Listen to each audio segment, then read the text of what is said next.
जहांगीर के घर वाले भी खड़े हैं, उसको बता देना कायदे से। बार बार जो खबरें आ रही है कि उसके लोग धमका रहे हैं, तो फिर अच्छे से खबर लेंगे, फिर बाद में रोना पछताना हो अच्छी। చూశారు కదా ఆయన ఏం మాట్లాడారు. చూశాను నేను ఇంతకుముందే చూశానండి, ఇంతకుముందు విన్నాను నేను మొత్తం అతని ఉపన్యాసం అంతా. సార్ ఇక్కడ డెమోక్రసీలో మరి బీజేపీ ఎట్లా సమర్థిస్తుందో నాకు తెలియదు. యూపీలో ఎన్కౌంటర్ స్పెషలిస్ట్ అతను పోయి ఓ క్యాండిడేట్, ఇప్పుడు క్యాండిడేచర్ మీదనే మీకు డౌట్ ఉంటే వాడు రౌడీ అయితే మీరు క్యాండిడేచర్ చెల్లకుండా మీరు ఆ రోజే చెప్పిండొచ్చు, ఆ రోజే అప్లికేషన్ పెట్టిండొచ్చు, వాళ్ళ మీద కేసులు ఉంటాయి. కానీ పాయింట్ ఏంటంటే ఎన్నికలు జరుగుతున్నప్పుడు ఎన్నికల చివరి దశలో ఇంటి ముందుకు పోయి పోలీసు వాళ్ళందరినీ చుట్టూ పెట్టుకొని నీ ఇంట్లో వాళ్ళకి చెప్పు, నీ ఇంట్లో వాళ్ళ జయాంగిరి చెప్పండి, తర్వాత మీరు ఏడుస్తారు. మీరు ఈ హెచ్చరిక ఈ సిట్ అలోపలండి డెమోక్రసీలో. మీరు అతని మీద చర్య తీసి జహాంగీర్ మీద నాకేం ప్రేమ కాదు, జహాంగీర్ తప్పు చేసి తీసుకొని పొక్కలేయండి, కేసులు పెట్టండి, నాకేం అభ్యంతరం లేదు. కానీ ఎన్నికల మధ్యలో పోలీస్ పారామిలిటరీ దళాలు తీసుకుపోయి ఇంటి ముందు నిలబెట్టి నీ సంగతి తేలుస్తా అని చెప్పి పోలీస్ చెప్పడం అనేటువంటిది ఇండైరెక్ట్ గా ఏం సూచన ఇస్తుంది? ఆ రకంగా బీజేపీ సమర్థిస్తుందా? గఫూర్ గారు 2.5 లక్షల బలగాలు వచ్చినాయండి, కేంద్ర బలగాలు. అవి లేకపోతే హింస ఏ స్థాయిలో ఉండేది ఒకసారి మీకు తెలుసు. 2021 బెంగాల్లో ఎలాంటి హింస జరిగింది చూసారు కదా మీరు. సార్ ఇప్పుడు పారామిలిటరీని పెట్టి ఆ తర్వాత సైకిల్ మోటార్ మీద ఎవరు తిరగకూడదు అని మొత్తం 2 రోజుల ముందే సైకిల్ మోటార్లు కూడా సీజ్ అంటే నడవకుండా చేసి ఈ రకంగా ఒక నిర్బంధపు ఎన్నికలు జరపాలనేటువంటి ప్రయత్నం బీజేపీ చేసింది. లేకుంటే ఓ రాష్ట్ర ముఖ్యమంత్రి మీద నీ సంగతి చూస్తా అని అమిత్ షా హెచ్చరిస్తున్నాడు. ఈ అమిత్ షా సంగతి చూడలేరు ఎవరు. కాబట్టి నేను చెప్పేది ఏమంటే అక్కడ టీఎంసీ అరాచకాలను ఎదుర్కోవడానికి మీరు చట్టపరంగా చర్యలు తీసుకోండి తప్ప మీ యొక్క బలాన్ని మీరు జనం లేరు కాబట్టి పారామిలిటరీని దించుకొని మీరు ఇవన్నీ షో చేస్తున్నారు, బెదిరిస్తున్నారు. ఈ బెదిరింపు పద్ధతులు కరెక్ట్ కాదు అని నేను చెప్తున్నాను. గఫూర్ గారు ఏమైనప్పటికీ ఎన్నికలు అవి నిక్షిప్తంగా గఫూర్ గారు వినిపిస్తుందా? నేను ఒక మాట, మీరు ఇంతకుముందు ఒక పాయింట్ చెప్పారు, ఇంతకుముందు మీరు ఒక పాయింట్ చెప్పారు. ఏం చెప్పారంటే మా ఓట్లు సిపిఐ అంటే లెఫ్ట్ పార్టీలకు పడాల్సిన ఓట్లు మేము మాకే పడాలని చెప్పేసి కోరుకుంటామని చెప్పేసి ఒక మాట అన్నారు సార్. మీరు ఇంతకుముందు అన్నారు. Right, very good sir. ఈసారి ఖచ్చితంగా పోయినసారి మీకు ఎన్నైతే ఓట్లు పడ్డాయో, మీ పార్టీకి ఎన్నైతే ఓట్లు పడ్డాయో పశ్చిమ బెంగాల్లో, ఈసారి ఖచ్చితంగా అంతకంటే కొన్ని ఎక్కువనే పడి ఉంటాయి సార్. కొన్ని ఎక్కువనే పడి ఉంటాయి. 100% చెప్తారు, రాసి పెట్టుకోండి కావాలంటే. ఎందుకు పడతాయో తెలుసా సార్ మీకు ఎక్కువ? ఇవన్నీ 2 లక్షల మంది పారామిలిటరీ ఫోర్స్ పెట్టినందుకు మీ పార్టీ ఓటర్లు కూడా, మీ పార్టీ లెఫ్ట్ పార్టీ సింపథైజర్స్ కూడా ధైర్యంగా వచ్చి మీకు ఓటు వేయగలిగినారు. అందుకే మీ పార్టీ కూడా ఓట్లు కొన్ని పెరుగుతాయని చెప్పేసి నేను ఖచ్చితంగా ధైర్యంగా నేను చెప్పగలుగుతున్నాను. మీరు ఏం కోరుకుంటున్నారు? మీ పార్టీకి ఓట్లు పడాలని కోరుకుంటున్నారు కదా,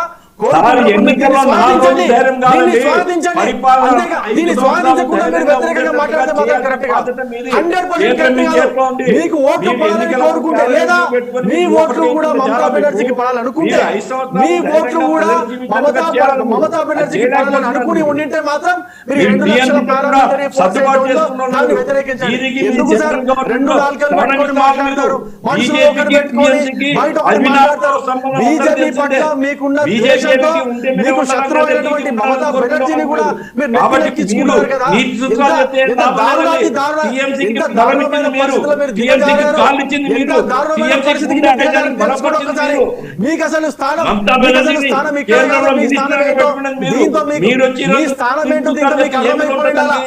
అర్థమైపోయి ఉండాలి. మీ స్థానం ఏంటో దీంతో మీకు అర్థమైపోయి ఉండాలి. ఎంత దిగజారిపోయారు సార్ మీరు, ఎంత దిగజారిపోయారు? అవసరమా?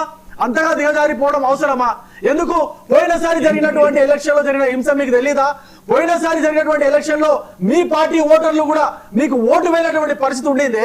ఈసారి అటువంటి పరిస్థితి లేకుండా అట్లీస్ట్ లెఫ్ట్ సింపథైజర్స్ అన్న మీకు ఓటు వేసే పని అక్కడ కల్పించిందే కేంద్రము. దాన్ని స్వాగతించకుండా వ్యతిరేకిస్తారా? ఎంత దారుణంగా మీరు ఒకసారి గఫూర్ గారు ఆలోచించండి. మీరు చాలా సీనియర్ పొలిటీషియన్, మీరు ఒకసారి ఆలోచించండి. ఇంత దారుణంగా దిగజారిపోయి మాట్లాడతారు అంటే అక్కడనేమో హింస జరిగితే హింస జరిగిందని చెప్పేసి హింస జరిగిందని చెప్పేసి మొక్కుకుంటారు. అక్కడ హింస జరగకుండా భద్రతా బలగాలని మోరిస్తేనేమో అసలు కట్టుబాట్లు పెట్టారు, అది పెట్టారు, బలవంతంగా అది చేస్తారు అన్నమాట. ఏం సార్ నాకు అర్థం కాదు. కొంచెమన్నా మనస్ఫూర్తిగా మాట్లాడండి, కొంచెమన్నా మనస్ఫూర్తిగా మాట్లాడండి.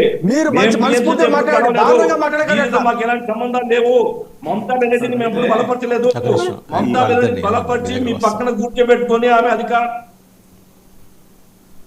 కాపాడిన వాళ్ళు మీరు ఈ రోజు చెప్తే ఏం ఉపయోగం ఆమె దౌర్జన్యాన్ని గురించి? రేపు 4వ తేదీ తర్వాత మళ్ళీ మీరు భద్రతా బలగాలను మోహరించింది కరెక్టా కాదా చెప్పండి. అక్కడ భద్రతా బలగాలని మోహరించింది కరెక్టా కాదా? అక్కడ నిర్బంధం ఉన్నదా? అక్కడ స్వేచ్ఛాయుత వాతావరణం ఉన్నదా? భద్రతా దళాలు మొలిగించారు. మీరు 2 రోజుల మాట్లాడుతున్నారు. మా పార్టీకి ఓట్లు వేయించుకుంటామని చెప్పేసి మాట్లాడుతున్నారు. దానికి అనువైన వాతావరణం కేంద్రం కల్పిస్తే దాన్ని వ్యతిరేకిస్తున్నారు.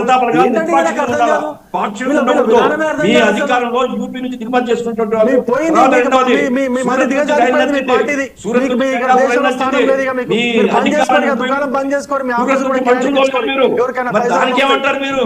బంద్ చేసుకోరు. ఇక ఏం మాట్లాడతారు సార్? కొంచెం మాట్లాడడానికి కొంచెం అర్థం ప్రజలు చూస్తున్నారు పొద్దుపడుతున్నారు. ఈ 2 విధానాలు మీరు మాట్లాడేది. ఎన్నికలను తొట్టడం చేయడంలో మిమ్మల్ని మీ ఇష్టం ఎవరు లేరు. మీరు సూరత్ నుంచి రైలు నడుపుతారా ఎన్నికలకు? ఏం చెప్తారండి? కాబట్టి దయచేసి 4వ తేదీ చూద్దాం. మనం చాలా స్పష్టంగా అర్థమైంది. నేనేం చెప్పదలుచుకున్నానో బాగా అర్థమైంది. మీ బండారం ఏ విధంగా బయట పెట్టగలిగానో మీకు అర్థమైంది. ఆ బండారం బయటపడుతుందని చెప్పేసి మీరు మళ్ళీ వచ్చి మాట్లాడుతున్నారు, అడ్డుకుంటున్నారు. మీరు అడ్డుకుంటున్నారు, నన్ను మాట్లాడిన మీరు అడ్డుకుంటున్నారు. నేను చాలా స్పష్టంగా చెప్పా. మీరు చెప్పిన పాయింట్ మీకే చెప్పా. మీరు మీ పార్టీకి ఓట్లు వేసుకోవాలనుకుంటున్నారు. అటువంటి అనువైన వాతావరణం కల్పించింది భారతీయ జనతా పార్టీ అక్కడ కేంద్ర బలగాలు మోహరించిన తర్వాత. ఇప్పుడు దీని ద్వారా మీకు ఓట్లు పెరుగుతాయి, మీ పార్టీ కూడా కొన్ని ఓట్లు పెరుగుతాయి. మీ పార్టీ ఓటర్లు కూడా స్వేచ్ఛాయుతంగా వచ్చి ఓటు వేస్తారు. అది మంచిదా కాదా మీరు చెప్పండి. మీరు ఎందుకు వ్యతిరేకిస్తున్నారు మరి దాన్ని? అట్లాంటప్పుడు భద్రతా దళాల మోహరింపుడు ఎందుకు వ్యతిరేకిస్తున్నారు? సమస్య కాదు, ఆల్రెడీ అయిపోయింది అది. అవునండి, అయిపోయినప్పుడు మీరు స్వాగతించాలి కదా. కేంద్ర ప్రభుత్వం అట్లా కాదు, అయిపోయినప్పుడు కేంద్ర ప్రభుత్వం మంచి పని చేసిందని చెప్పేసి మీరు స్వాగతించాలి కదా. ఆ మనసు రావట్లేదా? కేవలం వ్యతిరేకంగా మాట్లాడాలి కాబట్టి ఏదైనా మాట్లాడేస్తారా? అయిపోయిందా? ఇంకా కేవలం బీజేపీకి వ్యతిరేకంగా మాట్లాడాలా, మోడీకి అమిత్ షాకి వ్యతిరేకంగా మాట్లాడాలా, దాని గురించి ఎంతగానో దిగజారుతారా? ఏదైనా మాట్లాడేస్తారా?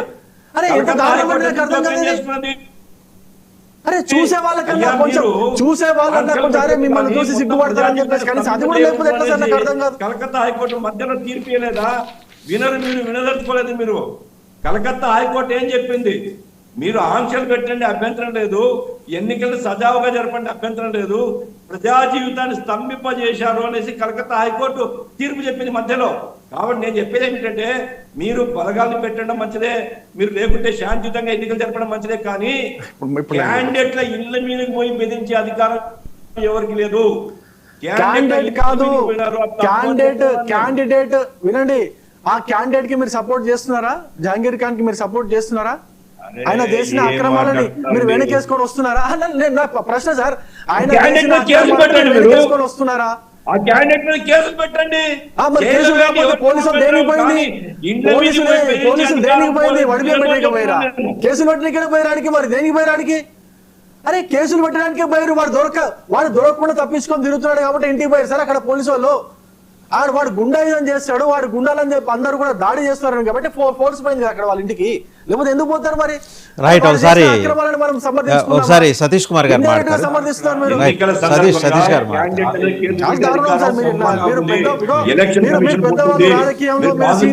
రఫూర్ గారు ఒకసారి సతీష్ గారు మాట్లాడతారు. ఓకే, రవికుమార్ గారు సతీష్ గారు మాట్లాడతారు.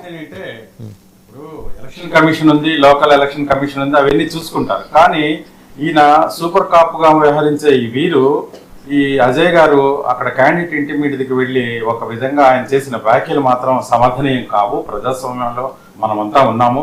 దానికి ఎలక్షన్ కమిషన్ అరాచకాలంటే గతంలో చేసిన అవి కేసులు పెట్టుకున్నారు. అసలు మనుషులు బయటకు వచ్చి ఓట్ చేసే పరిస్థితి లేదు అక్కడ. మీరు ఆ పర్టికులర్ నియోజకవర్గం లాగా ఆయనకి ఏం పని, ఆయనకి ఎందుకు వెళ్తాడు? అక్కడ జరిగిన విషయం ఏంటంటే, ఆ మమతా బెనర్జీ మేనల్లుడు ఉన్నారు, ఆయన అక్కడ ఉన్నటువంటి ఆ డైమండ్ హార్బర్ లో ఉన్నటువంటి ఎన్నికల్లో కొద్దిగా గందరగోళం జరగడానికి అవకాశం ఉంది అని ఏదైనా హెచ్చరించచ్చు కానీ క్యాండిడేట్ ఇంటి మీదకి వెళ్ళి ఒకేసారి ఆ విధంగా ఏ స్థాయిలో ఇది మాత్రం రాజకీయాలు? బెదిరించడమే కదా ఒక విధంగా. ఆయన as per law వ్యవహరించి మరి అంత దూరంగా పెడతారా? పోలీసు విధానాలకు అనుగుణంగా ఏంటి చెప్పాడు, నువ్వేం అరాచకాలు చేయ, మాకు మర్యాదగా జరిగిన ఎన్నికలు ఒకటే ఆయన చెప్పింది. కరెక్టేనండి. ఆయన కొట్టలేదు కదా ఆయన. అది స్టేషన్ కి వెళ్ళివ్వండి, లేదనుకుంటే మరో పద్ధతులు ఉన్నాయి. జనాలు బయటికి బహిరంగంగా చేయడం కాదండి అన్నది- సతీష్ గారు, బయటికి రావడానికి ఓటర్లు భయపడుతున్నారు ఆ నియోజకవర్గంలో, అందుకెళ్ళి వాళ్ళకి ఒక ధైర్యం భరోసా ఇవ్వడానికి వెళ్ళింది ఆయన. ధైర్యం భరోసా చేయడానికంటే మిలిటరీ ఉంటుంది, పహారా కాస్తుంది. అలాగే వాళ్ళ వీధుల్లో మిలిటరీని అంతా ఫోర్స్ అంతా పెరేడ్ చేయిస్తుంది. అంతేగాని ఒక పోలీస్ అధికారికి వెళ్ళి క్యాండిడేట్ ని బెదిరించడం, అతను ఫాలోవర్స్ ని ఓటును వేయనీయకుండా అడ్డుకోవడానికి వెళ్ళాడు అతను అని మనం అనుకోవాలా? బెదిరిస్తే అది ఇప్పుడు ఏ విధమైన అట్లా కాదు. శాసనీయం కాదు డెమోక్రసీలో. ఆయన చట్టపరంగా ఏదైనా ఉంటే చట్టపరంగా రైట్, చర్యలు సార్ తీసుకోవాలి. గఫూర్ గారు చెప్పండి. ఇప్పుడు వాద్యం గారు నేను నిజంగా అనేది ఏంటంటే ప్రశాంతంగా ఎన్నికలు నిర్వహించడం ఓకే, మంచిది, దానికి ఎవరికేం అభ్యంతరం లేదు. కానీ పార్లమెంటరీ ప్రజాస్వామ్యంలో పోలీసు ఒకవేళ ఎవడైనా దౌర్జన్యం చేసినట్టు అరెస్ట్ చేయొచ్చు, లక్షణం అభ్యంతరం లేదు. కానీ బహిరంగంగా పోలింగ్ జరగలే. ఇంకా పోలింగ్ కంటే ముందు క్యాండిడేట్ల ఎత్తి మీదకి పోయి బెదిరించేటువంటి పద్ధతిలో కనుక పోలీసు వివరిస్తే దాన్ని నిష్పాక్షిక ఎన్నికలు అనరండి. అవి పోలీసు యొక్క తుపాకీ వీడిలో జరిగేటువంటి ఎన్నికలు అంటారు. కాబట్టి అజయ్ పాల్ శర్మ అతనికి ఆల్రెడీ ఒక పేరుంది, శంకరాచార్య మీద తప్పుడు కేసు పెట్టినోడు వాడు. మొత్తం శంకరాచార్య శిష్యులందరినీ కొట్టినోడు, ఎందుకంటే యోగి చెప్పినాడు కాబట్టి. ఒక దుర్మార్గుడు. అటువంటి వ్యక్తి ఆ ఎన్కౌంటర్ స్పెషలిస్ట్ పోయి బెదిరించడం, చుట్టూ పోలీసులు పెట్టడం దాన్ని ఏం సూచిస్తుందండి? జనరల్ ఏం ఇమేజ్ మీరు కేసు పెట్టండి, జాగ్రత్త అరెస్ట్ చేయండి, మాకేం సరే ఒక పని చేయండి, జహంగీర్ ఖాన్ ని బెదిరించాడు కదా, ఒక పని చేయండి సార్ గఫూర్ గారు ఒక పని చేయండి.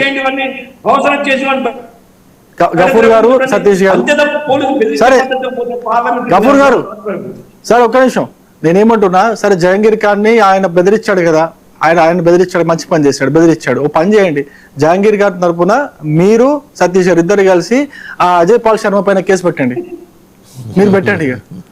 ఇక ఇంతకు మించి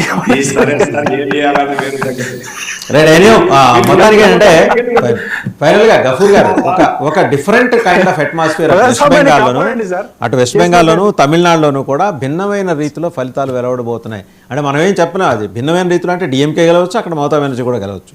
లేదా ఆ పాసిబిలిటీస్ మీద చాలా తీవ్ర స్థాయిలో జాతీయ స్థాయిలో చర్చ జరుగుతుంది. వేచి చూడాలి. ఎందుకంటే ప్రదీప్ గుప్తా అని లాస్ట్ టైం అరెస్ట్ చేసి was there in jail for some 21 days. ఆ భయానికి ఆయన సర్వే ఎగ్జిట్ పోల్ కూడా ఇవ్వట్లేదు. రేపు పొద్దున మమతా బెనర్జీ అంటూ నిజంగా వస్తే ప్రదీప్ గుప్తా ఇంకోసారి వెళ్ళక తప్పదు అనే భయం ఆయన మాటల్లో స్పష్టంగా కనిపిస్తోంది.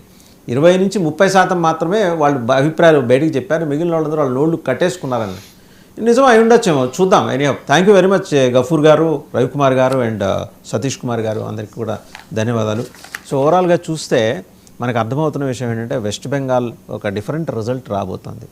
వస్తే ఏకపక్షంగా టీఎంసీ మొత్తంగా స్వీప్ కొట్టేయచ్చు, లేదంటే అనూహ్యంగా బీజేపీ 140 నుంచి 160 మధ్య సీట్లు తెచ్చుకోవచ్చు. ఇటు తమిళనాడులో విజయ్ చక్రం తిప్పబోతున్నాడా, చక్రాలు తిప్పుతాడా, రథాలు తిప్పుతాడా? 20 నుంచి 120 సీట్లు. ప్రెడిక్షన్స్ చాలా డిఫరెంట్గా ఉన్నాయి. If such is the case, మరి